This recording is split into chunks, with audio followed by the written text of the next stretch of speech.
this is going to be 30 days with a separation anxiety dog, just to give you the best picture of what it is that I do. And hopefully you enjoy the series and you learn something from it.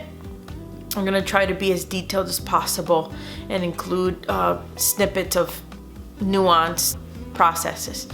So Aspen's here for about a month for anxiety, and right now is 4-hour mark since she's been here. So separation anxiety dogs that I don't know anything about them, I'll have an anxiety crate and a wire crate right next to each other for a couple of reasons. The wire crate's a lot easier, the door is not so heavy for me to do crate drills. What I want to do is spend some time bringing the dog in and out.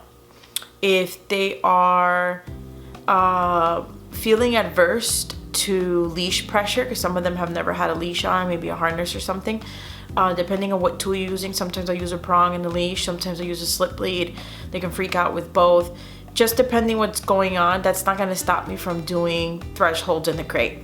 And I most likely will take them out, teach them the prong, and then possibly do that. So you're going to have to base it on your dog. Thresholds can last 5, 10 minutes, 20 minutes, depending on what that dog needs. Just enough so they're like, oh, I don't bust out of the crate. Usually anxious dogs are waiting to bust out of everywhere. All the doors, both the crate door, car door, they're always in a hurry. They're always in an anxious space, and this is, why we're doing this. So once the dog is in the crate and you've done that, you've probably worn it out a little bit. It might be able to settle, it might not, depending on how bad the confinement issue is, or the being alone issue is, or just the generalized anxiety. A lot of them have general anxiety with everything, not just being alone or confined. Or additionally, they have firework anxiety sounds that makes them freak out or makes them go into a cycle. So with Aspen, I was able to interrupt the crate anxiety with crate bonking, whether it was earthquaking it, lifting it up, making noise, or opening the door and making slamming noises is more as an interrupter. And that helped some of her cycling. Ecollar, I typically do like to condition Ecollar some way, shape, or form before starting to use it as a high adversive. I am not against using it for a high adversive, but I don't recommend that you do that unless you know what you're doing. So if you do not know what you're doing and you're unsure, you can always do very low pressure on the mini educators. That's the Ecollar, my preferred choice at the moment. With low pressure, I was able to start patterning her to go into a down in the crate. There goes my second reason why I like the wire kennel, because through a camera, whether it's my phone camera, Nest camera, my wireless camera, or the baby camera, I can see a lot clearer in the wire kennel, because I do want to see the whole dog. I want to see their posturing, different I want to say manners, different body language that they're having, panting, drooling, if they're looking for exit, if they're pawing, if they're putting their mouth on the kennel. I want to see that detailed. It's a little bit harder in the impact crate to do, doable, but a little bit harder for me to see exactly what's going on. Most cameras are going to give you a second or two delay. Expect that. The Ecollar, sometimes with the impact crate, depending on how big your house is, or where you're standing, or where you are viewing the dog from, you might not have good connection. Before I used to be able to sit in my car, and now I'm unable to do that, so I get the longer antenna, the longer range antenna from Ecollar Technologies, the same people that make the mini educator, and the boss and so forth. You can get that antenna and it's going to give you better range. So I'm able to use it from my bedroom, use it from my bathroom, and use it outside of the house to monitor her. After I got her in a more settled space, after those crate thresholds and taking her out to the bathroom, sometimes I do walk them, just depending. I I was able to leave for 21 minutes and help her through some cycling. So each dog cycles a little bit differently. Some of them pant, some of them whine, some of them spin, some of them stop pawing immediately. You catch it at the beginning of the cycle. They're usually sitting up panting or standing up panting, looking around and starting to work themselves up. I'm not going to tell you the number, but it's much lower than 20. I stayed lower than 20 and frequently lower than 10. Because every dog's different. You're gonna have to figure that out, and you're gonna want to make sure you have good contact too. For her in particular, she's on the wings for good contact. She's a Husky with double coat, and on that low digit I would press and hold on that low digit until she started like, oh, what's that? Oh, I don't know how to turn that off, and would actually, some dogs don't do this and it takes a long time for them to go into a down. It might freak them out more. You've got to know what you're doing.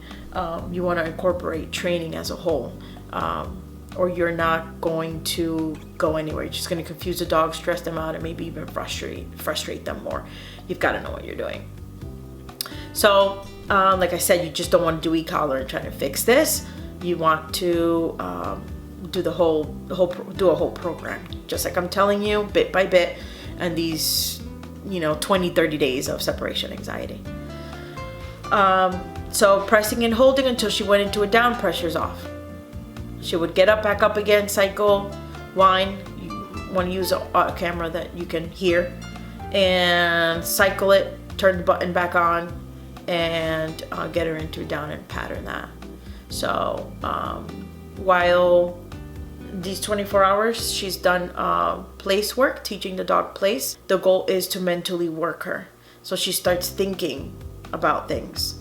So we want to do the opposite of what she wants to do. She wants to get off the place cot quickly. She wants to get off the place cot frantically. Then she stays on the place cot. She wants to, when I recall or break her, release her from the place command, she wants to release quickly and frantically. I slow her down.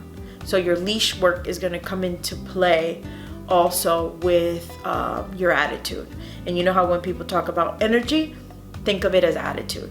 The attitude and the calmness and you slowing yourself down as a handler is going to impact the grounded training that you're trying to accomplish. And with separation anxiety dogs, anxious dogs in general, you're trying to slow them down.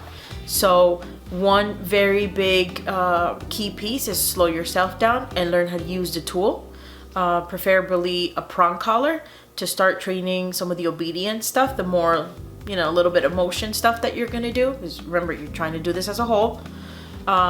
Use the prong collar to correct anxious behavior, slow the dog down, give information of like break right here. Like say they're trying to rush on the place cot, you're gonna take that prong, apply pressure on that leash, and maybe a 6-foot leash to start off with, and then you can use a long line later, so they don't rush on the cot, right? And this is what that looks like. And like I said, I'll be doing a montage video, and I'm really hoping that you love it and that it's useful, because a lot of you are struggling with dogs with separation anxiety and don't know what to do. So the hardest and the biggest piece of all this is not only slowing yourself down, but you need to cut off all affection, especially if you're not sure when to give it. And I've given her a light pet and told her good. Obviously I'm using verbal markers and telling her good. Verbal marker is when you cue the dog good, that you like something, and how you do it. Instead of like, okay, I'm most likely gonna be like, good. So I don't feed that attitude, that energy into an already worked up dog, an anxious dog.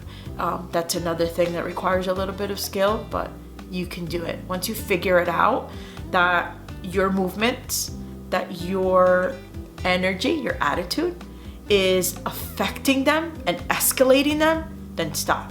Then then it's working against you. You'll learn very quickly, if you're really in tune and you're really paying attention to your dog, you'll learn very quickly when you are being productive and when you're not. Film yourself, play it back and check that out, and see what it is that you're doing, and get back to me. I look forward to hearing your success stories. Bye guys, see you on the next one.